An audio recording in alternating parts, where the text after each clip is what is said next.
Hi friends, வாங்க இன்றைக்கி ஒரு அருமையான லஞ்ச் பாக்ஸ் ரெசிபி நம்ம பார்க்க போகிறோங்க. கருப்பு சுண்டல் பிரியாணி எப்படி செய்யலான்னு பார்க்கலாமா?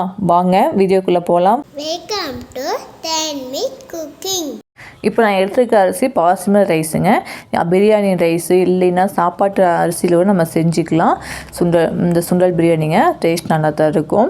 இப்போ பாஸ்மதி ரைஸை இப்போ அரை மணி நேரம் நம்ம ஊற வச்சு எடுத்துக்கலாங்க. 2 கப் எடுத்துருக்கேன் அரிசி பாஸ்மதி ரைஸு, அதில் அரை மணி நேரம் ஊற வச்சு எடுத்துக்கலாங்க.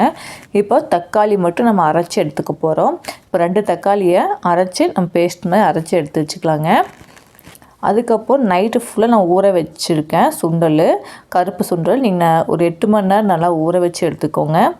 அதுக்கப்புறம் 3 டேபிள் ஸ்பூன் கடலெண்ணெய் சேர்த்திக்கோங்க.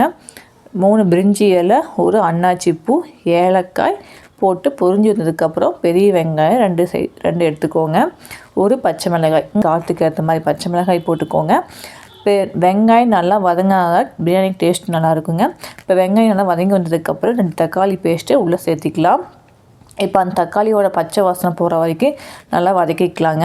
இப்போ தக்காளி போட்டதுக்கப்புறம் அந்த 3 டேபிள் ஸ்பூன் அளவு இஞ்சி பூண்டு பேஸ்ட்டு அதையும் நம்ம சேர்த்திக்கலாம். சேர்த்திட்டு அது பச்சை வாசனை போகிற வரைக்கும் நல்லா வதங்கட்டுங்க. இப்போ பாருங்கள், நல்லா வதங்கி எண்ணெய் பிரிஞ்சு வந்துருச்சு.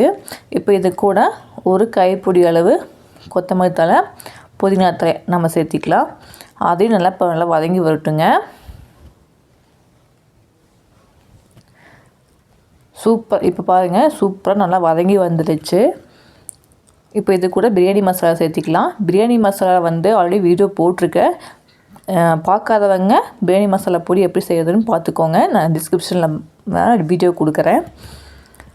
அதுக்கப்புறம் 1/4 டீஸ்பூன் அளவு மஞ்சள்தூள் சேர்த்திட்டு அது 2 நிமிஷம் அப்படியே வதக்கிக்கோங்க.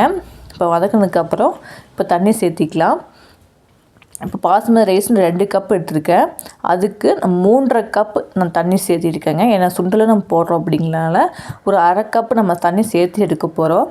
1 கப்பு பாஸ்மதி ரைஸுக்கு 1.5 கப் எடுத்துக்கோங்க. அப்புறம் மெஷர்மெண்ட் நீங்கள் அதுக்கு தகுந்தாப்புல மாற்றி தண்ணியை ஊற்றிக்கோங்க. இப்போ நான் சுண்டல் ஊற வச்ச சுண்டலை இது கூட போட்டு தண்ணிக்குள்ளே போட்டுங்க ஒரு 5 விசில் 6 விசில் விட்டு எடுத்துக்கோங்க. அது கூட சுண்டல் போட்டு ஒரு கல் உப்பு, தேவையான அளவு உப்பு போட்டுக்குங்க. போட்டு ஒரு 6 விசில் விட்டு எடுத்துக்கோங்க. இப்போ பாருங்கள், 6 விசில் விட்டு எடுத்தீங்க அப்படின்னா இந்த அளவுக்கு நல்லா மாவு மாதிரி வந்துருச்சு. அவ்வளோதாங்க. இப்போ தண்ணி நல்லா கொதிச்சிருக்குது. அதனால் இப்போ இது கூடயே அரிசியை நம்ம சேர்த்திக்கலாம்.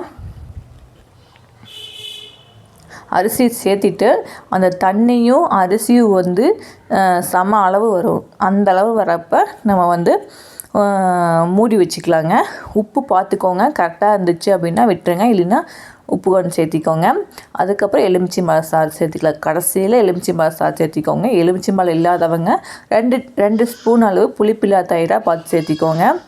அதுக்கப்புறம் மூடி வச்சுட்டு விசில் போட்டுக்கோங்க. ஒரே விசில் போதும். அடுப்பு ஆஃப் பண்ணிவிட்டு இப்போ பாருங்கள், விசில் அடங்கிடுச்சு. இப்போ சூப்பராக நல்லா கமன்னு சுண்டல் பிரியாணி ரெடி ஆயிடுச்சுங்க. நம்ம குட்டீஸுங்களுக்கு கருப்பு சுண்டல்னாவே பிடிக்காது. பெரியவங்களுக்கே நம்மளுக்கே பிடிக்காது கருப்பு சுண்டல். ஆனால் இது மாதிரி பிரியாணி மாதிரி டேஸ்ட் பண்ணி கொடுத்தீங்க அப்படின்னா சூப்பராக நல்லா விரும்பி சாப்பிட்டுக்குவாங்க. நம்மளுக்கு 1 பாட் ரைஸ் கூட டிஃபன் பாக்ஸுக்கு கூட நம்ம போட்டு கொடுத்துக்கலாங்க. அவ்வளோதான். வேறு ரெசிபியோட வேறு அடுத்த வீடியோ பார்க்கலாம். இதை பிடிச்சினா லைக் பண்ணுங்கள், ஷேர் பண்ணுங்கள், கமெண்ட் பண்ணுங்கள், சப்ஸ்கிரைப் பண்ணுங்கள். பாய்.